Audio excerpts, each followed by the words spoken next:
Excellent, great stuff.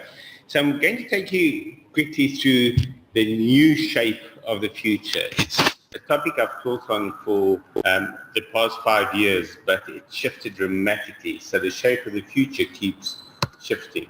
And this is a scene from 100 years ago, 1922 to be exact. And it encapsulates the jazz age. And that's the post-World War I era and the post-pandemic era, the last time the world had a major pandemic, the kind that we just had. Summed up the excessive exuberance of the era as well. And this was the catalyst for that era. Firstly, the end of the First World War and the Spanish flu pandemic, two major disasters that the world came out of. We've come out of the pandemic and into another war that feels like a world war. The Russian invasion of Ukraine feels like a world war because it affects everybody in one way or another. But what the exuberance of 100 years ago unleashed was economic and cultural growth in the United States, the likes of which had never been seen before. And as you know, when America sneezes, the world catches a cold. These days, it's more like when China sneezes, the world catches a cold. But that was back then. It unleashed a global explosion of cultural growth. The US GDP grew by 4% compound average growth rate a year through the decade. That, of course, paved the way for the great Wall Street crash and then the Great Depression. So we seem to have fast-forwarded the decade into 1 year. We saw advertising becoming a major industry in that era as well. And then the jazz age changed popular culture, gave birth to rock and roll, and that has been the foundation for the ongoing cultural revolutions we have seen in the past 50 years. Significantly, women got the right to vote in the US in 1920, and that resulted in a global liberation of fashion. And the 20s are back, supposedly. This is The Economist at the beginning of last year. And essentially what they were saying, that all the breakthroughs, the tech investment boom, and the adoption of digital technology during the pandemic led to a prediction of the roaring 20s. So now we're seeing a tech stock crash, but don't confuse a tech stock crash with technology and innovation suddenly being passé. In fact, technology and innovation will help drive the world through the coming recession. And as much as spending on technology is slowing down dramatically, the pace of innovation is not. The way they saw it was already then that predictions of technological utopia were overblown, but there was a possibility of a new era of innovation that could lift living standards, especially if governments help new technologies to flourish. Now there's the rub. In South Africa, the government has great difficulty embracing new technology, especially in areas like sustainable energy, because of protecting vested interests. But we hope that bit by bit, the thin edge of the wedge of technologies that just make complete sense will drive through that intransigence. These are the big technologies that are now changing the world. Artificial intelligence, robotic process automation, which is another word for chatbots, cloud-based business modeling, which means that you can literally download a business off the cloud, launch it in the cloud, and operate it on the cloud. Instant connectivity through 5G. We haven't yet seen the full benefits, but have you done a speed test lately of your 5G connection on your phone? If you have, then you'll realize that it's dramatically faster than it was a few years ago. And that is just going to accelerate, and it will make new possibilities available to us. You'll start seeing functionality on your devices, your computer, your smartphone, your TV, etc., in the coming years that you wouldn't have imagined being possible today. Virtual reality and augmented reality, despite Mark Zuckerberg almost destroying Facebook in his pursuit of the metaverse, we will see constant improvement in VR and AR. And then blockchain, which is distributed ledger technology that's behind cryptocurrency, will also continue to improve and be used in things like smart contracts and the like. But at the same time, it will destroy old industries. What you see here is not the demise of the buggy, it's not the demise of the horse, it's not the demise of the rider, it's the demise of the horse whip.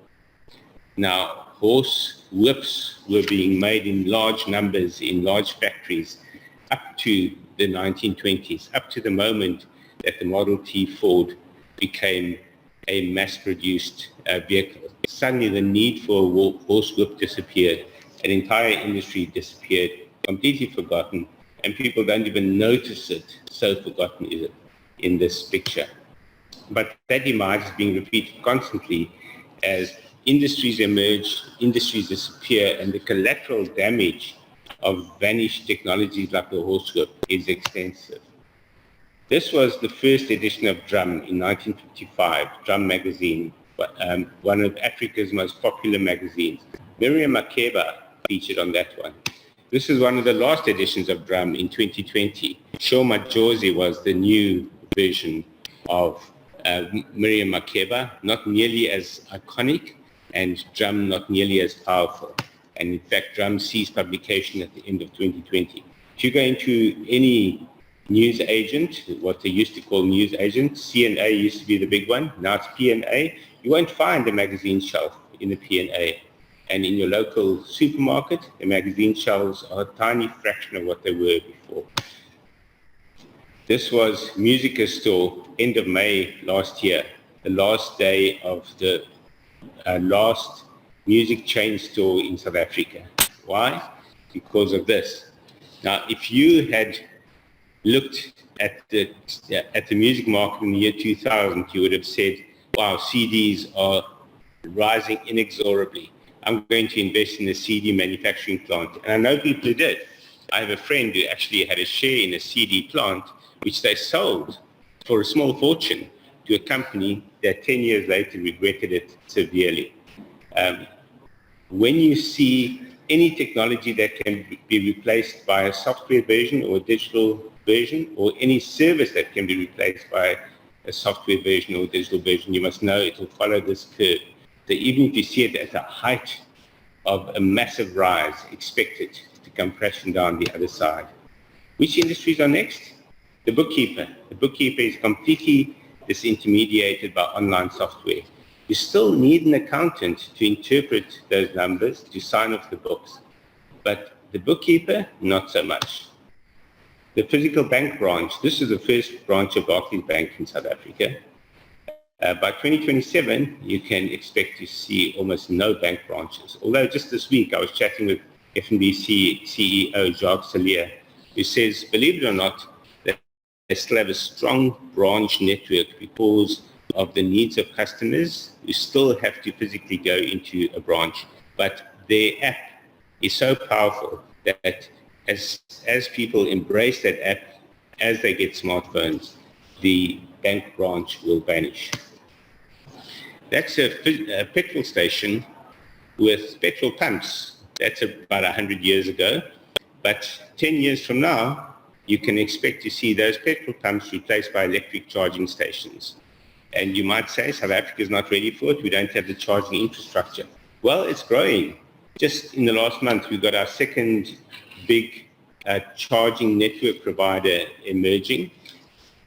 The big one at the moment, the leader, is Grid Cars, which has got a charging infrastructure around the country.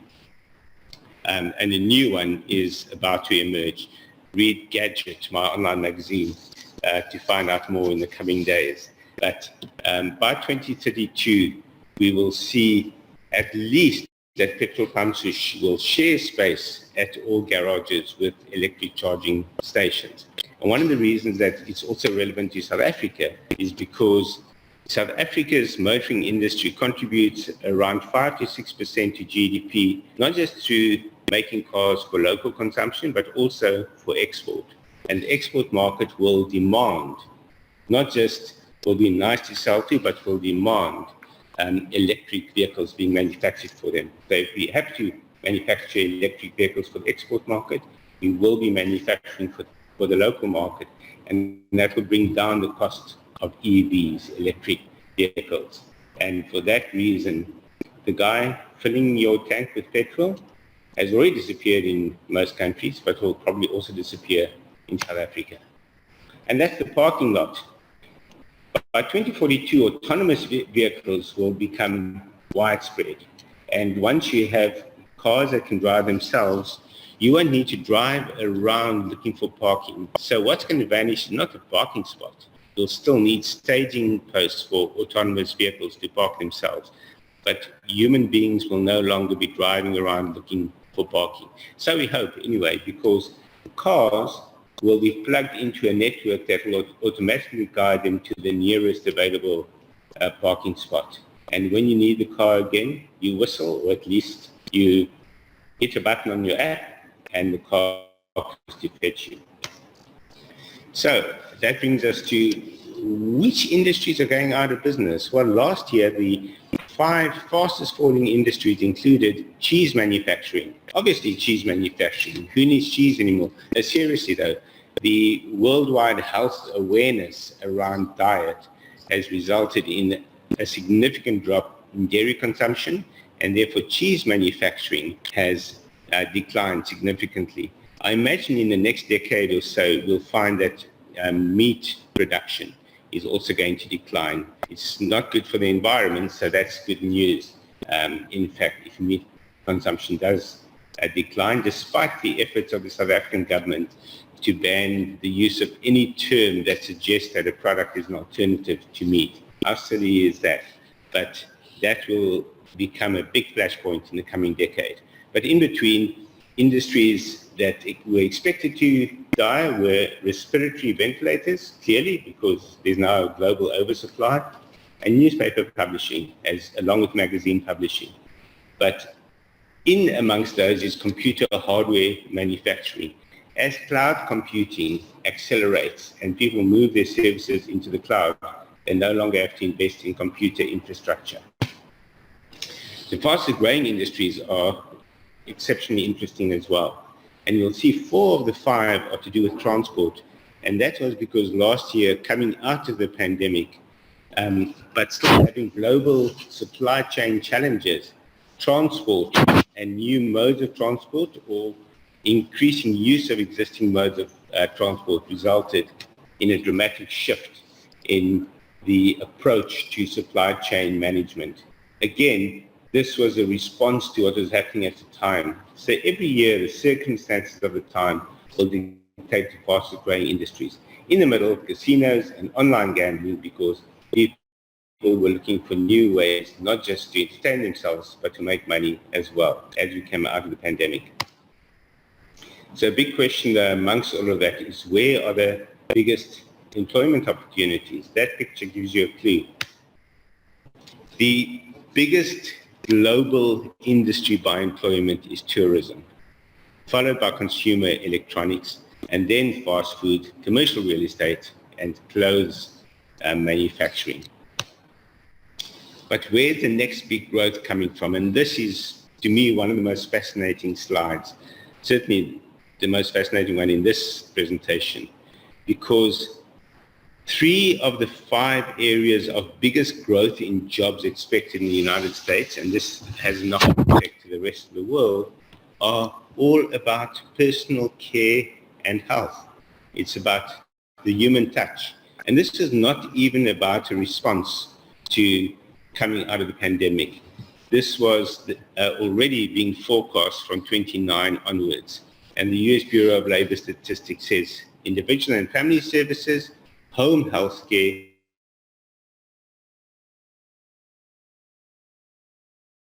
growth areas for this.